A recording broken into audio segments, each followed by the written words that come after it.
The history of the Philippine educational system.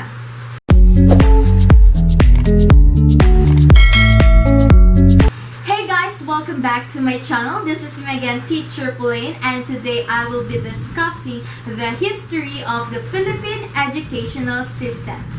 Early Filipinos. The economic situation of the pre-colonial times was a great contributor and a major factor in the system of education in the Philippines. Primitive communal to Asiatic feudalism were the types of society present before Spanish colonization.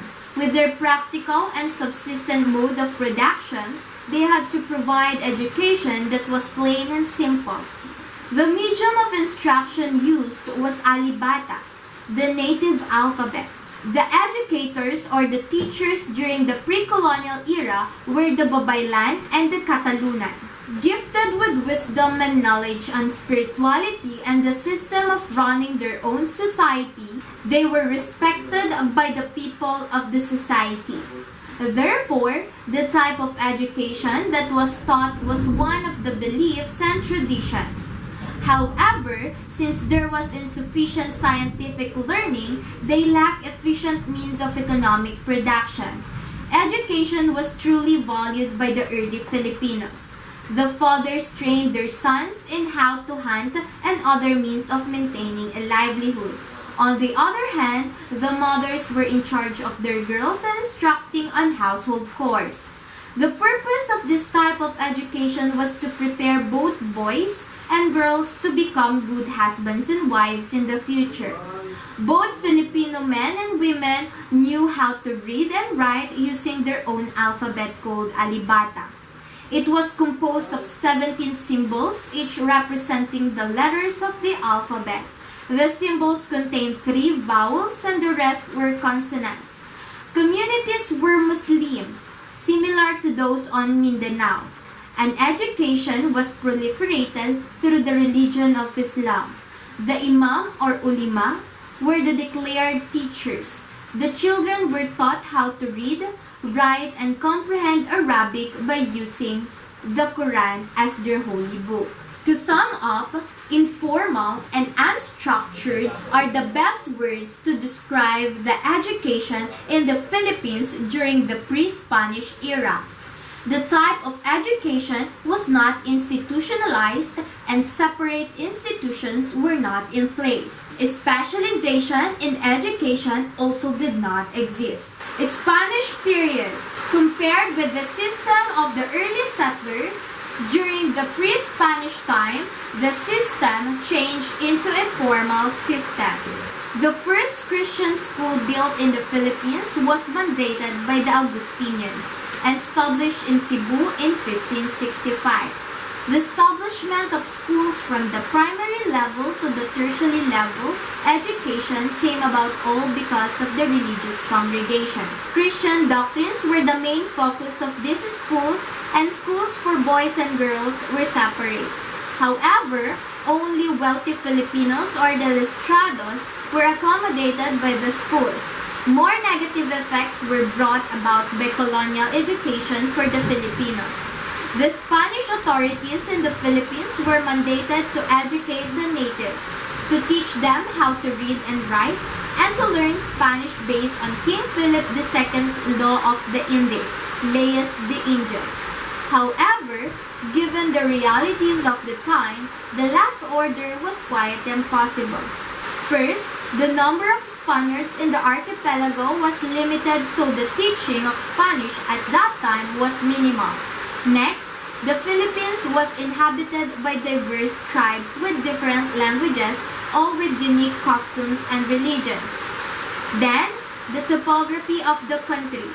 The seas, the mountain ranges, the lush virgin forests, and the absence of enough good roads made travel and communication difficult during these years. Faced with these problems, the friars, the vanguard of evangelization and education, found an alternative, which was to learn the native languages first so that they could use them as tools to evangelize and teach the natives in the missionary schools.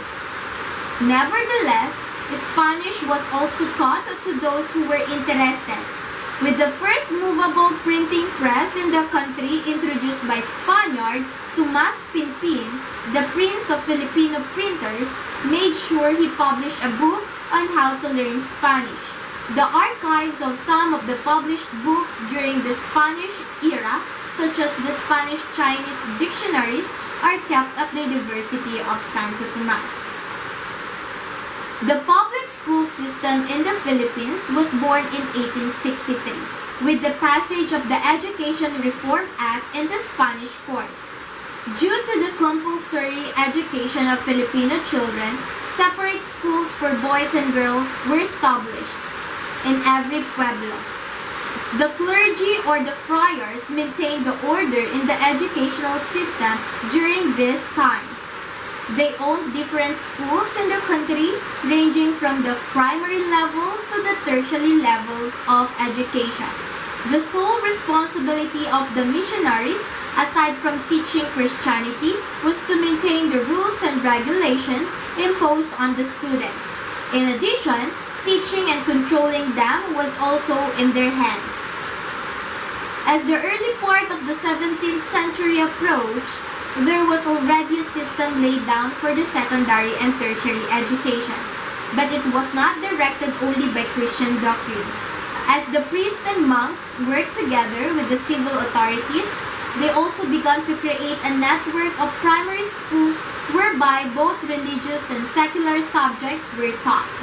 Ever since the Spanish colonial government adopted the program of compulsory elementary education in 1863, the education became free to all children between the ages of 7 and 13. Having such a fulfilling program, the Philippines were already ahead of most other neighboring Asian colonies in general education. Although a systematic and institutionalized kind of education was established, unfortunately, there was still inequality in attaining education. The system of education familiarized by the Filipinos was religious and patriarchal.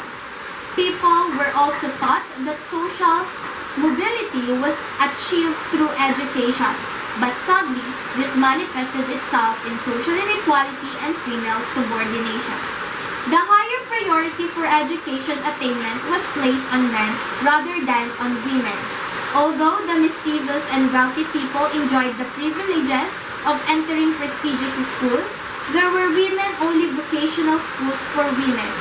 However, most women were denied the rights to education due to patriarchal belief that women should stay only at home.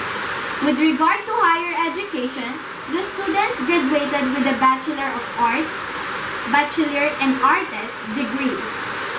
The Jesuits established Colegio de San Ignacio, the first college schools for boys in Manila in 1580. This was followed by another university, Colegio de San Ildefonso in Cebu in 1595. It was in 1589 when the government entrusted the Escuela Pia to the Jesuits. Later, this was called Ateneo de Municipal, which is now the famous Ateneo de Manila University. Colegio de San Jose was also established in the early 1600s by the friars. After the Jesuits, the Dominicans also claimed their reputation as they established one of the best universities in the Philippines, the University of Santo Tomas, which was opened in 1611. Around 1630, another university was set up built especially for orphan boys called the San Juan de Letrán. Compared with the boys, it took a little time to establish schools and colleges for girls. In 1589, Colegio de Santa Potenciana was opened for girls. This was the first school and college for girls. Following the birth of the first school for women, Colegio de Santa Isabel opened in 1632. The religious congregations instituted Beaterio. The sole purpose of this was to provide education for orphan girls who could not afford to educate themselves. The lessons taught were basically about household tasks such as cooking, embroidery making, sewing, and other skills necessary for good housekeeping. Even though many universities and schools institutions were established, science and mathematics were not much taught to the students. The missionaries greatly emphasized teaching the Christian doctrines, the reading of Spanish books, and a bit of the relevant native language. The Decree of Education in 1863 established the first ever educational system in the Philippines. It required the government to provide school institutions for boys and girls in every town. Given the situation, the Spanish schools started accepting Filipino students. It was during this time that the intellectual Filipinos emerged. This also brought about the establishment of the normal schools, which gave more opportunity to the Filipinos to attain a sound education. The normal schools offered the 3-year teacher-led education at the primary level.